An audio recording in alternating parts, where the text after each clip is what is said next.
Perkenalkan, nama saya Adriana Yeyen dengan NIM 21104175539, kelas F konversi, mata kuliah Manajemen Pemasaran 2, dosen pengampu Adi Mursalin, SE, MM, CPHCM, CSEP. Soal bagian A. 1. Berapa kali Anda menghadiri kuliah Manajemen Pemasaran 2? Mengapa Anda harus hadir dalam kuliah Manajemen Pemasaran 2? Saya selalu hadir dalam kuliah Manajemen Pemasaran 2. Alasannya adalah untuk menambah wawasan saya tentang manajemen pemasaran dan sebagai kewajiban saya sebagai mahasiswi untuk menghadiri mata kuliah yang ada. Yang kedua, tugas apa saja yang sudah Anda kerjakan selama Anda mengikuti kuliah Manajemen Pemasaran 2 dan manfaat apa yang Anda peroleh dengan mengerjakan tugas-tugas yang diberikan tersebut. Tugas yang telah saya kerjakan selama saya mengikuti kuliah Manajemen Pemasaran 2 adalah tugas membuat video dan tugas membuat pertanyaan. Manfaat yang saya peroleh dari mengerjakan tugas-tugas tersebut adalah memperluas wawasan saya tentang manajemen pemasaran yang pastinya akan membantu saya di kemudian hari. Soal nomor 3, dampak apa yang Anda rasakan pada perilaku Anda setelah Anda mengikuti kuliah Manajemen Pemasaran 2? Dampaknya yang saya rasakan adalah cukup besar, di mana saya mengetahui tentang sistematika pemasaran.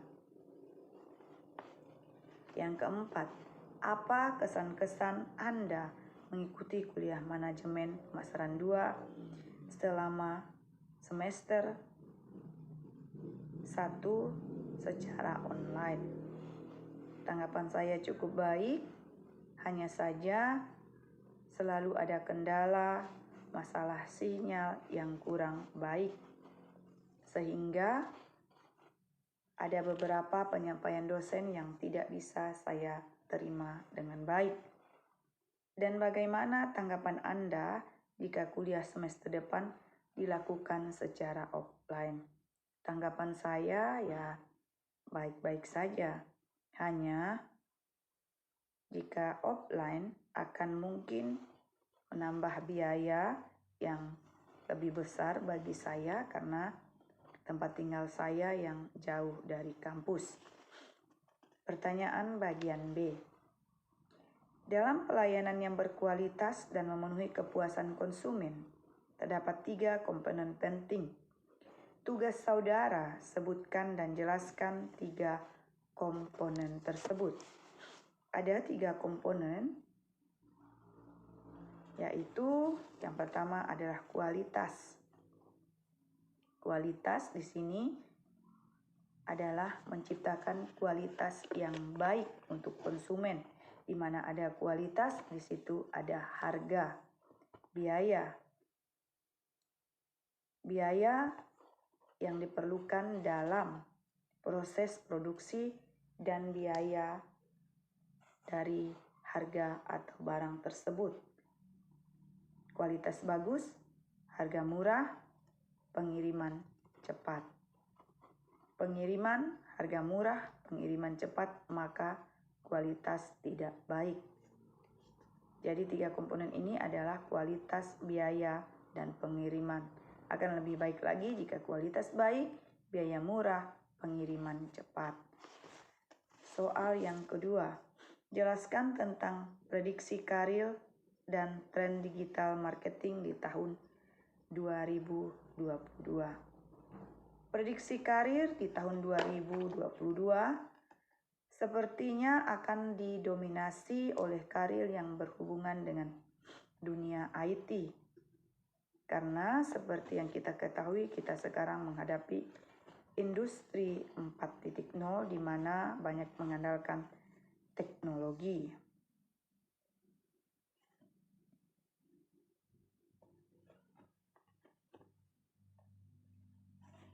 Tren digital tahun 2022 adalah artificial intelligence, programmatic advertising, chatbots, and video marketing. Ini yang akan mendominasi tren digital marketing di tahun 2022. Yang ketiga, jelaskan apa yang dimaksud dengan produk, price, distribusi, dan promotion. Produk adalah produk yang dihasilkan oleh suatu perusahaan. Kemudian price adalah harga dari produk yang merupakan aspek penting dalam strategi pemasaran. Distribution adalah pendistribusian, yaitu mengirim atau menyampaikan produk kepada konsumen, menyalurkan produk kepada konsumen. Yang keempat, promotion. Promotion ini artinya promosi atau di sini memperkenalkan produk kita kepada orang lain, mempengaruhi dan mengkomunikasikan produk kita kepada orang lain agar produk yang kita hasilkan dikenal oleh banyak orang. Yang keempat, mengapa pentingnya menciptakan kepuasan pelanggan.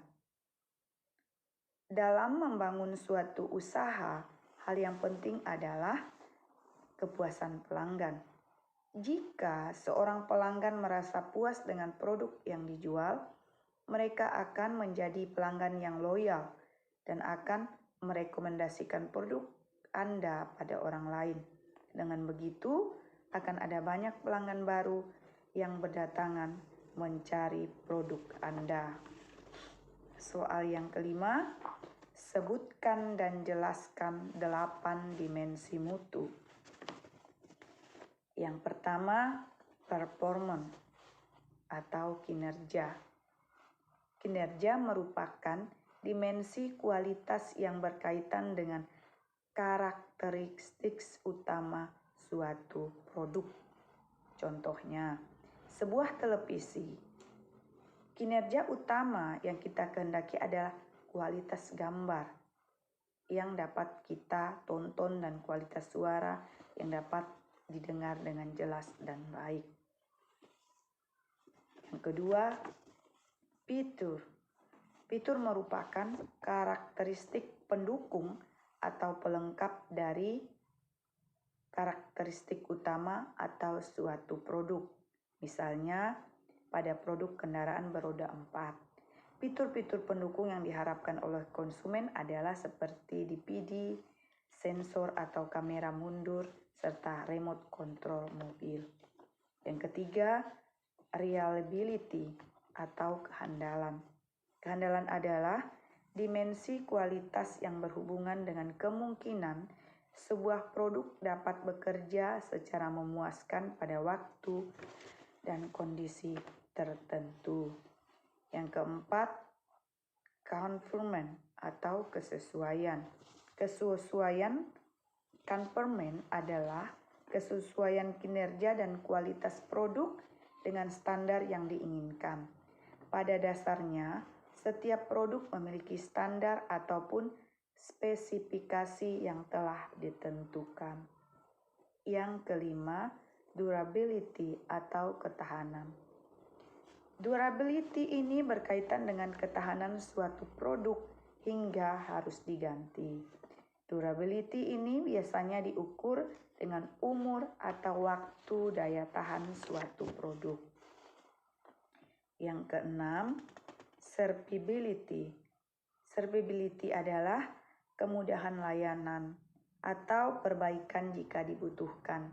Hal ini sering dikaitkan dengan layanan purna jual yang disediakan oleh produsen seperti ketersediaan suku cadang dan kemudahan perbaikan jika terjadi kerusakan serta adanya pusat pelayanan perbaikan atau service center yang mudah dicapai oleh konsumen.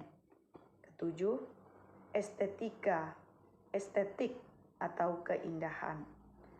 Estetik adalah dimensi kualitas yang berkaitan dengan tampilan, bunyi, rasa, maupun bau suatu produk. Contohnya, bentuk tampilan sebuah ponsel yang ingin dibeli serta suara merdu musik yang dihasilkan oleh ponsel tersebut. Yang keempat, perceived quality. Perceived quality adalah kesan kualitas suatu produk yang dirasakan oleh konsumen. Dimensi kualitas ini berkaitan dengan persepsi konsumen terhadap kualitas sebuah produk atau merek, seperti ponsel iPhone, mobil Toyota, kamera Canon, dan sebagainya. 6. Sebutkan 4 manfaat yang didapatkan dalam program menjaga mutu.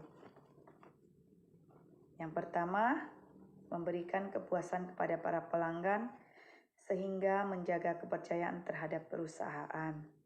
Yang kedua, menumbuhkan rasa motivasi dalam diri karyawan. Yang ketiga, meningkatkan standar kerja di dalam perusahaan. Yang keempat, meningkatkan dan menjaga nama baik perusahaan. Soal yang ketujuh, jelaskan pengertian dari ekuitas merek atau brand equity. Ekuitas merek adalah nilai tambah yang diberikan pada produk dan jasa. Ekuitas merek dapat tercermin dalam cara konsumen berpikir, merasa, dan bertindak dalam hubungannya dengan merek, dan juga harga, pangsa pasar, dan profitabilitas yang diberikan merek bagi perusahaan. 8. Sebutkan keunggulan dan kekurangan dalam perluasan ekuitas merek. Keuntungannya meningkatkan ekuitas brand, meningkatkan peluang baru lebih mudah diterima, meningkatkan brand image, dan biaya pengembangan brand baru lebih hemat. Kekurangannya merusak brand image yang sudah ada dan dapat menyebabkan dilusi merek. Bagian C, berkenaan dengan YouTube video. Setelah menonton ketiga video, jawablah pertanyaan berikut. Yang pertama, sebutkan dan jelaskan judul ketiga video tersebut. Judul ketiga video tersebut adalah yang pertama, prediksi karir dan tren digital marketing di tahun 2022. Yang kedua, 9 tren strategi digital marketing tahun 2021 untuk mendukung branding dan promosi bisnis Anda. Yang ketiga, pricing strategi marketing, bisnis psikologi tricks. Kedua, siapa-siapa pembicara dari ketiga video tersebut di atas. Video pertama pembicaranya adalah Mandi Purwahartoni dan Andin Rahmana. Video kedua ini dari kanal YouTube Talking with Desi. Video yang ketiga kanal YouTube Dikdaya Digital Agung. Yang ketiga, jelaskan apa-apa yang dibicarakan oleh ketiga pembicara dalam 3 video tersebut di atas. Video pertama, pembicara membicarakan bagaimana prediksi karir dan tren digital marketing di tahun 2022. 5-10 tahun ke depan digital marketing akan terus berkembang. Role-role dalam digital marketing ada 3, yaitu geng sosial, media sosmed, geng SEO, dan geng performance marketing. Prediksi karir digital marketing di tahun 2022. Video dan audio masih menjadi yang paling diminati, akan banyak pekerjaan-pekerjaan yang membutuhkan video spesialis. Video yang kedua, pembicara menjelaskan tentang ada 9 tren strategi digital marketing di tahun 2021, yaitu video marketing, user-generated content marketing, micro-influencer, social media marketing, strategi SEO, geofencing teknologi, conversion, and omnichannel marketing. Video yang ketiga, Pembicara membahas bagaimana melakukan pemberian harga pricing dalam strategi marketing dengan memanfaatkan aspek psikologi konsumen agar senang dalam membeli produk tersebut. Soal yang keempat, pelajaran apa yang dapat Anda peroleh dari menonton ketiga video tersebut di atas? Pelajaran yang dapat saya ambil dari menonton ketiga video di atas, kita jadi mengetahui tren karir dan digital marketing, mengetahui posisi apa saja yang akan banyak dibutuhkan dalam penentuan karir nantinya, kemudian mengetahui apa saja tren strategi marketing yang sedang banyak digunakan oleh perusahaan atau produsen. Yang ketiga, dan pada saat pemberian harga pada barang yang dijual dengan memanfaatkan psikologi konsumen, sehingga konsumen merasa diuntungkan dan mau membeli produk kita. Soal yang terakhir yang kelima, manfaat apa yang Anda dapat dari ketiga video tersebut di atas dan bagaimana Anda menerapkan teori-teori yang dijelaskan oleh ketiga pembicara tersebut. Manfaatnya, jika kita ingin terjun di dunia karir digital marketing, kita dapat mengetahui posisi apa saja yang cocok dengan kita, sehingga dapat mempersiapkan semua yang kita perlukan. Kemudian pada saat kita ingin menjual suatu produk, kita sudah tahu bagaimana cara untuk memasarkan produk tersebut, baik melalui iklan video atau gambar, serta melalui sosial media. Kemudian, sebelum kita melakukan pemberian harga pada produk yang ingin kita jual, kita memikirkan aspek psikologi dari konsumen agar mau membeli produk yang dijual. Sebagai contoh, memberikan promo buy one get one yang memberi kesan menguntungkan bagi konsumen. Demikian jawaban dari saya. Atas perhatiannya saya ucapkan terima kasih.